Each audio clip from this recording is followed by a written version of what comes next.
Hi friends, எல்லோரும் இப்போது நெய் வச்சு மாய்ஸ்சரைசிங் க்ரீம் பண்ணுறாங்க. நானும் பண்ணி பார்க்கலாம் அப்படின்னு சொல்லிட்டு ரொம்ப ஆர்வத்தோட ஒரு 2 ஸ்பூன் நெய்யை எடுத்து பண்ண ஆரம்பித்தேன். ஒரு பிளேட்டும் ஒரு டம்ளரும் தான் எடுத்துருக்கிறேன். ஃபஸ்ட்டு 2-3 வாட்டி தண்ணி வரவே இல்லைங்க. நம்ம ஊற்றுற தண்ணி அந்த நெய் உறிஞ்சிடுச்சு. இது என்ன நமக்கு மட்டும் வரவே மாட்டேங்குது, அப்போ நம்ம நெய் சரியில்லையோ அப்படின்னு நினச்சிட்டு சரி ஸ்டார்ட் பண்ணியாச்சு, எது வரைக்கும் போகிறோம் அது வரைக்கும் போகலாம் அப்படின்னு சொல்லிட்டு கண்டினியூஸாக பண்ண ஆரம்பித்தோம். ஒரு 4-5 வாட்டிக்கு அப்புறமா நமக்கு தண்ணி வர ஆரம்பித்தது. நம்ம ஊற்றுற தண்ணி எல்லாமே நம்ம வாஷ் பண்ணி எடுக்கிற மாதிரி டம்ளர் வச்சு தேய்ச்சிட்டு எடுத்து ஊற்றணும். கை வலி தாங்க முடியல, 2 கையுமே வலி. நானும் என் பொண்ணும் மாற்றி பண்ணிட்டோங்க. அதுக்கப்புறம் ஸ்கூல்லேருந்து என் பையன் வந்தான், அவனும் கொஞ்சம் நேரம் ஹெல்ப் பண்ணான். அப்படி தான் இந்த இதை நாங்கள் முடிச்சிருக்கோம். எங்களுக்கு 3 மணி நேரத்துக்கு மேலே ஆயிடுச்சு. இடையில கொஞ்சம் நேரம் மதியானம் சாப்பிட்றதுக்காக ஒரு அரை மணி நேரம் கிட்ட நாங்கள் பிரேக் எடுத்துக்கிட்டோம். அப்படி தான் இந்த க்ரீமை இன்றைக்கி பண்ணி முடிச்சிருக்கிறோம். பாருங்கள், ரொம்ப சூப்பராக வந்திருக்கு.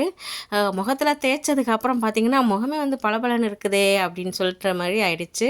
நல்லா இருக்குது க்ரீம். ஆனால் ரொம்ப கஷ்டப்பட்டு தான் இதை ரெடி பண்ணோம். கை ரொம்ப வலி, வேறு எதுவும் இல்லை, கை வலி தான்.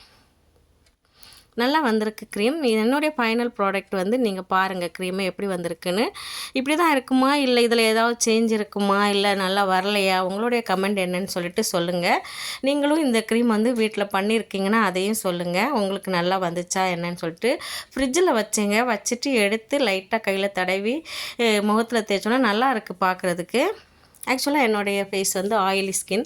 ஆனால் ஆயிலி ஸ்கின்லலாம் இது அவ்வளோவா யூஸ் பண்ணக்கூடாதான் அப்படின்னு சொல்லியிருக்காங்க. வாரத்தில் ஒரு டைம் அப்படி தான் இதை பயன்படுத்தணுமா. நீங்களும் இதை ட்ரை பண்ணுங்கள்.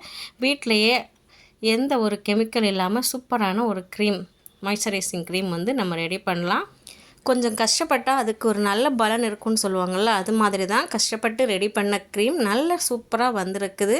அவ்வளோ ஒரு சாஃப்டாக இருக்குது இந்த க்ரீம். நீங்களும் ட்ரை பண்ணலைன்னா கண்டிப்பாக ட்ரை பண்ணுங்கள். பண்ணும்போது அப்பப்போ கொஞ்சம் கீழே கொட்டுற மாதிரியே இருந்ததுங்க. நம்ம தண்ணி ஊற்றும்போது லைட்டாக தண்ணி அதில் சேரும்போது கொஞ்சம் லூஸ் ஆகிடுது.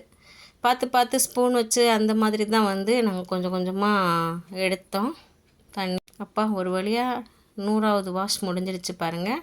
நம்மளுடைய க்ரீமும் நல்ல செம்மையாக சூப்பராக ரெடி ஆகிடுச்சு. வாசனையே இல்லைங்க இந்த க்ரீமில். லாஸ்ட்டில் நீங்களும் பண்ணுறதா இருந்தால் கொஞ்சம் குழிவான பாத்திரமாக எடுங்க. நான் பிளேட் எடுத்ததுனால கொஞ்சம் வெளியில் அப்பப்போ கொட்டுற மாதிரியே இருந்தது. குழிவான பாத்திரம்னா வெளியில் வராது, அதுக்கு தான் சொல்கிறேன். இந்த வீடியோ கண்டிப்பாக உங்களுக்கு பிடிச்சிருக்குன்னு நினைக்கிறேன். நீங்களும் ட்ரை பண்ணுங்கள். வீடியோ பிடிச்சிருந்தால் லைக் பண்ணுங்கள், சேனலை மறக்காமல் சப்ஸ்கிரைப் பண்ணுங்கள்.